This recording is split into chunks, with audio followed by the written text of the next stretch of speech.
여러분 안녕하십니까? 이재명 정부의 파격 인사가 또 한 번 발표됐습니다.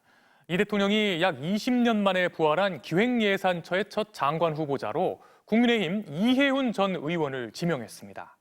기획예산처 장관은 정부 전체 예산을 통제하는 핵심 중의 핵심 요직이라 통상 대통령의 최측근이 맡곤 했는데요.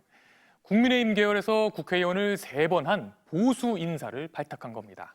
대통령실은 출신보다 능력을 중시하는 이재명 대통령의 통합과 실용 원칙에 입각한 인사라고 밝혔습니다. 먼저 고병찬 기자가 보도합니다.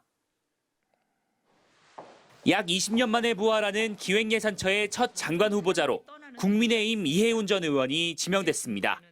이 후보자는 국민의힘 전신인 새누리당 등에서 3선 의원을 지냈고 지난 대선에선 이재명 대통령과 맞붙었던 김문수 후보의 대선 캠프 정책본부장을 지내는 등 대표적인 보수 성향 인사로 분류되는 인물입니다. 단연간 의정활동을 바탕으로 호흡 출범하는 기획예산처가 국가 중장기 전략을 세심하게 수립하여 미래 성장 동력을 회복을 시킬 적임자로 판단됩니다. 특히 기획예산처는 지난 2008년 기획재정부로 통합되기 전까지 예산 편성권을 쥐고 대통령의 국정 철학을 구현하는 역할을 담당해온 데다 막강한 권한 탓에 김대중 정부에선 진념, 노무현 정부에선 변양균 등 역대 정권의 핵심 측근들이 수장을 맡아왔던 만큼 이번 인사는 파격으로 받아들여지고 있습니다. 장관급인 국민경제자문회의 부의장에도 한나라당 출신의 김성식 전 의원이 임명됐는데 대통령실은 보수 인사들을 경제라인 전면에 배치한 배경으로 통합과 실용을 꼽았습니다. 경제 예산 분야에 누구보다도 전문가들로 꼽히는 분들이고요. 또 실무 능력 다 갖추신 분이라는 거 여러분들 알 겁니다. 장관급인 국가과학기술자문회의 부의장에 이경수 현 이네이블 퓨전 의장이 임명됐고 농림축산식품부 차관에는 김종구 식량정책실장, 국토교통부 제2차관에는 홍지선 경기도 남양주시 부시장이 낙점을 받았습니다. 무보수 명예직인 정무특보와 정책특보에는 더불어민주당 조정식 의원과 이한주 전 국정기획위원회 위원장이 각각 위촉됐습니다. 이런 가운데 최근까지 국민의힘 서울 중성동을 당협위원장으로 활동하며 윤석열 전 대통령 탄핵반대 집회에도 참석하는 등 강경보수 인사로 분류되는 이해훈 후보자의 깜짝 지명에 국민의힘은 이 후보자를 제명하는 등 강하게 반발하고 있습니다. 이 후보자는 입장문을 내고 경제와 민생 해결은 정파와 이념을 떠나 누구든 협력해야 한다며 이재명 정부의 국정 목표를 수행하는 데 최선을 다하겠다고 밝혔습니다. MBC 뉴스 고병찬입니다. 그럼 오늘 파격 인사의 배경을 대통령실 연결해서 알아보겠습니다. 김재경 기자, 이해훈 후보자 지명 얘기 듣고 저도 깜짝 놀랐거든요. 대통령실 분위기는 어땠습니까? 네, 오늘 대통령실 인사는 참모진들도 놀랄 정도였습니다. 파격을 뛰어넘어서 충격이라는 말까지 나올 정도였는데요. 이해훈 후보자가 그동안 보수 정당의 핵심 요직을 두루 거친 데다가 특히 이재명 대통령의 대표적인 정책이었죠. 기본소득 정책을 포퓰리즘이라고 비판한 바 있기 때문입니다. 굉장히 우려되는 점이 한두 가지가 아닌데 하는 그런 얘기들을 많이 하시는데 처음에 들고 나오신 이제 기본소득도 처음에 좀 그랬던 것 같아요.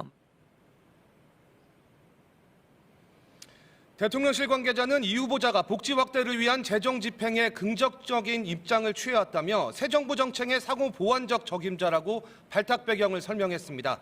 정치권에선 내년 6월 지방선거를 내다본 중도 보수층을 겨냥한 전략적 선택이라는 분석도 나옵니다. 이해훈 후보자가 소속돼 있던 국민의힘도 많이 놀란 것 같은데요. 반응이 상당히 거칠던데요. 네, 국민의힘에선 당혹감과 함께 격앙된 목소리가 곳곳에서 터져 나왔습니다. 배현진 의원은 정치적 도의를 넘어선 명백한 배신 행위라고 비난했고요. 유영하 의원도 과거 이 후보자가 박근혜 전 대통령 탄핵에 찬성표를 던졌던 것을 떠올리는 듯 누구보다도 앞서 난도질하던 모습이 오버랩된다. 사람 고쳐 쓰지 못한다고 비판했습니다. 국힘 지도부 역시 이 후보자를 당에서 즉각 제명했습니다. 반면 더불어민주당은 중도, 실용주의를 강조한 이재명 대통령의 탕평 인사라며 환영했습니다. 다만 당내에선 이 후보자의 올해 초 윤석열 전 대통령 석방 촉구 집회 참석을 두곤 너무 나간 것 아니냐 이런 반응도 나왔습니다. 네, 이 후보자도 입장문을 냈죠. 민생과 경제에는 진영이 따로 없다고 밝혔던데요. 자세히 좀 전해주시죠. 네, 이해운 후보자는 우선 무거운 책임감을 느낀다며 성장과 복지를 모두 달성하겠다는 새 정부의 국정 목표는 자신의 목표와 같다고 강조했습니다. 특히 인사청문회를 성실하게 준비하겠다고 밝혔는데요. 국민의힘에선 과거의 동지들이 날선 검증을 예고한 상황이지 않습니까? 인사청문회가 순탄치만은 않을 것으로 보입니다. 대통령실에서 MBC 뉴스 김재경입니다. 이어서 쿠팡 사태 속보입니다. 대규모 개인정보 유출 사태에도 사과 한 번 없던 쿠팡 김범석 의장이 한 달이 지나서야 처음으로 사과했습니다. 하지만 구체적인 피해 구제 방안도 없었고 피해 규모를 축소하는 듯한 기존 입장을 되풀이했습니다. 이번 주 열리는 국회 청문회는 또다시 불참을 통보했습니다. 이런 사과를 진정성 있는 사과라고 볼 수 있을까요? 먼저 고재민 기자가 보도합니다. 김범석 쿠팡 의장이 대규모 개인정보 유출 사태 이후 처음으로 공식 사과했습니다. 쿠팡 회원 3,370만 명의 정보가 유출됐다는 사실이 알려진 지 꼬박 한 달 만입니다. 김 의장은 쿠팡의 창업자이자 이사회 의장으로서 쿠팡의 전체 임직원을 대표해 진심으로 사과드린다고 밝혔습니다.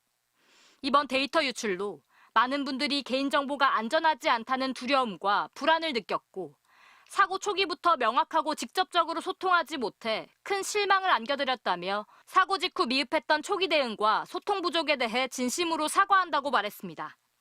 늦은 사과에 대해서도 언급했습니다. 모든 사실이 확인된 이후 사과하는 게 최선이라고 판단했다면서도 돌이켜보면 잘못된 판단이라고 덧붙였습니다. 줄곧 쿠팡 국내 대표들을 앞장 세우다 김 의장이 직접 나서 사과한 건 처음인데 이번에도 모습은 드러내지 않은 채 서면으로 대신했습니다. 피해 배상에 대해선 구체적인 내용 없이 보상안을 마련해 조속히 시행할 수 있도록 하겠다고만 짧게 언급했습니다. 그 대신 사과문의 상당 부분은 기존에 발표했던 이른바 셀프 조사 결과를 되풀이하는 데 할애했습니다.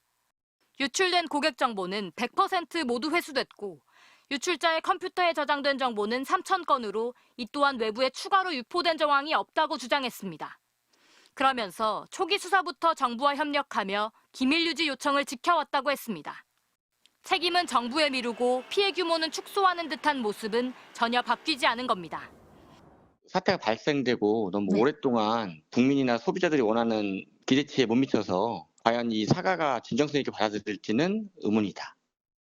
진정한 사과라기보다는 정부가 범부처 TF를 확대하고 경찰 압수수색 등으로 대응 수위가 높아진 게 이번 사과의 배경이 됐다는 분석도 나옵니다. MBC 뉴스 고재민입니다. 지난 한 달 쿠팡이 보인 행보는 상당히 의아했습니다.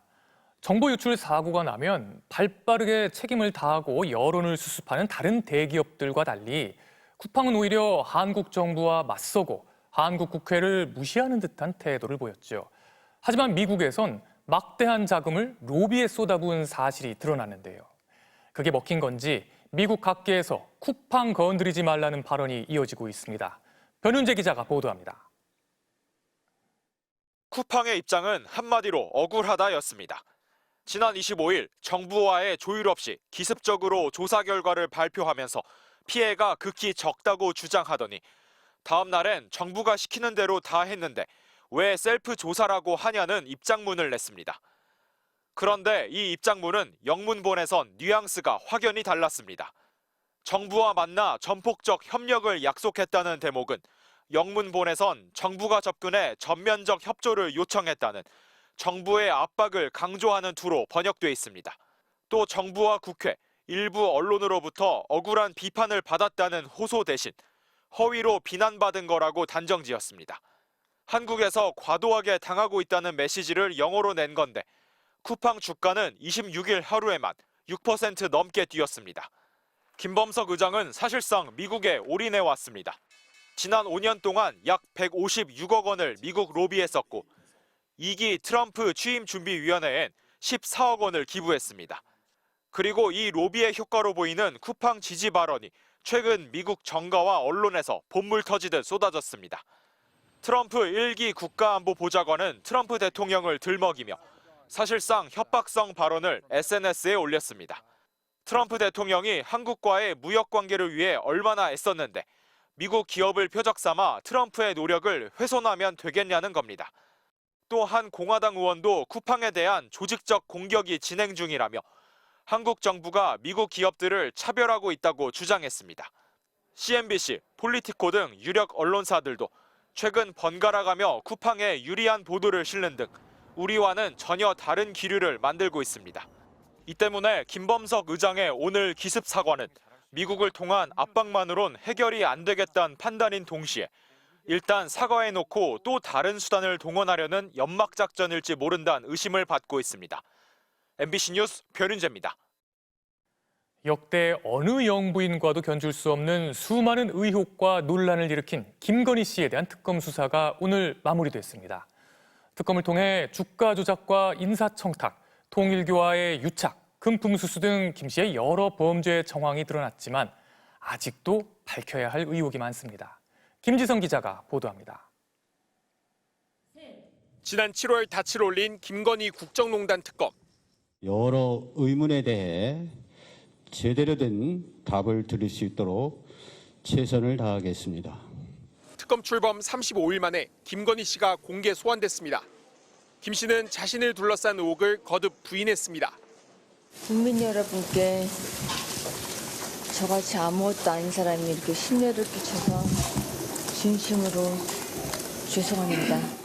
하지만 특검은 주가 조작으로 부당이득 약 8억 원을 거두고 명태균 씨에게 여론조사를 무상으로 제공받고 건진법사를 통해 통일교로부터 금품을 받은 혐의로 구속영장을 청구했습니다.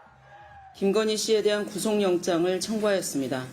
죄명은 자본시장과 금융투자업에 관한 법률 위반, 정치자금법 위반, 특정범죄 가중처벌 등에 관한 법률 위반 알선 수재입니다.